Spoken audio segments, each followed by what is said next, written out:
سلام از ماسوله جنوب کشور کهتویه. یکی از ویژگی‌های جذاب این روستا مردمانی مؤمن و هنرمند است که با هنر خود دستسازه‌های جذابی را خلق کردند. این روستا با نمایی پلکانی در کوچه ها تجربه متفاوت و بیادماندنی را برای شما به ارمغان می‌آورد.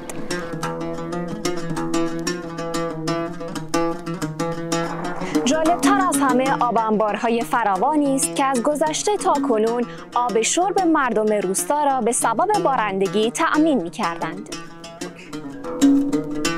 روستای کهتویه یکی از جاذبه‌های توریستی کشور ایران واقع در غرب استان هرمزگان با بنای سنتی و مردمانی سخت کوش که روحیه مهمان نوازیشان زبان زد خاص و عام است.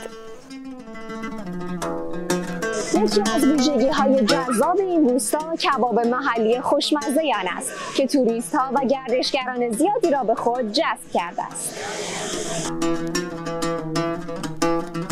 کبابی بام کهتویه که در مرتفع‌ترین نقطه روستا قرار دارد، تجربه بیادماندنی از میل کردن کبابی لذیذ به همراه تماشای منظره زیبای روستا را برای شما به ارمغان می‌آورد.